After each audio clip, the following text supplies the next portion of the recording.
मानबीर प्रमद बर' बिथांनि दैदेननायाव जोंनि सरकारा मोनफ्रोमबो बिथिङावनो जोङो मोजाङै नोजोर होगासिनो दङ आरो हेल्थ बिथिङावहाय सावस्रि बिथिङाव जोंनि नैबे लाइमोनथि हालामा बहुद गोग्लैसोनाय बेनिखायनो बेखौ नोजोर बोनानैनो दिनै सावस्रि बिफानावहाय दिनै मेडिकेल साब सेन्टारखौ जों बेवहाय गायसननाय जादों आरो बेफोरखौ खम समनि गेजेरावनो लुफुंना होनाय जागोन।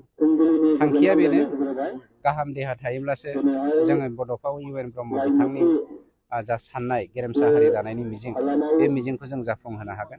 ओंखायनो सोलोंथाइ सावस्रि बिफान गाहाम देहा बेखौ जोङो नोजोर बोनानैनो जोंनि सरकारा खामानि मावगासिनो दङ। ओंखायनो इडुकेसनखौ जों बांसिन गुरुत्त' होदों आरो इडुकेसनजों लोगोसे सावस्रि बिफाना जोंना पेरेलेलि थांगासिनो दङ।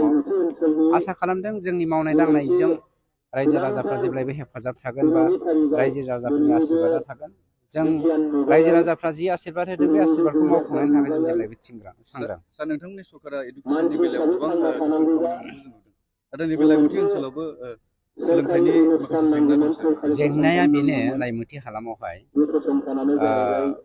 दिनैनि दिनाव भेन्सार स्कुल गायसननायनि खुनु जोंहा माबा गैला, हाबाफारि गैया। भेन्सार स्कुल गायसननानै सोरबा सासे बा सानै मास्टारनि जुदि जों बरबाद खालामनो नागिराखै। ओंखायनो निट बेसिसाव जेराव एकर्डनि दफा बायदि जोङो स्कुल गायसननायनि बाथ्रा होन्दों, गतिके बेखौ जोङो गुरुत्त' होगासिनो दङ।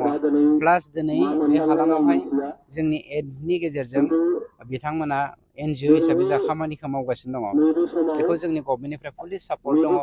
जों बिथांमोनजों सावरायबायबो थायो, बिथांमोननि मेनेजिं डाइरेक्टरजों जों फ्राय कन्टेक्टआव थाबाय थायो।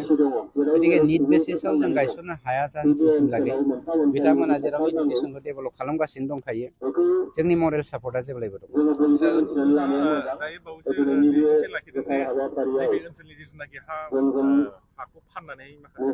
डेफिनेटलि फरेस्टनि हाखौ बे ओनसोलनि नङा जेरावबो फाननो मोनखाया, खिन्थु बे हालामनि हाखौ दासो जोङो प्रसेस खालामगासिनो दङ होनायनि। बेनि सिगांनो 2 लाख 2.5 लाख थाखानि फानगासिनो दङ। गतिके फाननो हाया बे हाखौ जोङो फरेस्टआ सेनो थांफिनगासिनो दङ। सेनानै जोंहा कमिउनिटि लेन्डनि गोनांथि दङ, स्कुल लुनांगौ, हस्पिटाल लुनांगौ, बायदिसिना हाट बाजार खालामनायनि खोथा थायो। डेभेलप खालामनोबा जोंनो हानि गोनांथि दङ। जाय दादागिरि खालामनानै हा फानदों बे हाखौ जोङो सेफिनजोबनो नागिरदों फरेस्ट डिपार्टमेन्टआ। बेखौ आं अलरेडि आंनि डिपार्टमेन्टनिफ्राय अर्डार होखानाय जाबाय।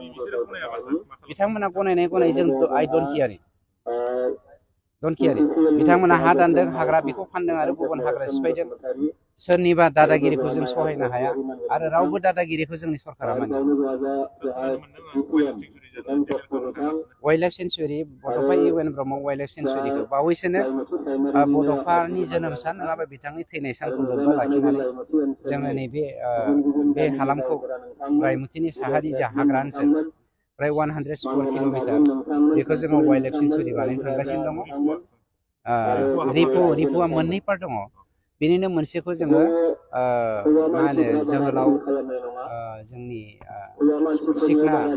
जोहोलाव सिखनानि मुङाव, सिखना जोहोलावनि मुङाव सिखनाजार हाग्रा हिसाबै बा सिखनाजार नेसनेल पार्क हिसाबै जों डिक्लेयार होनो थाङो।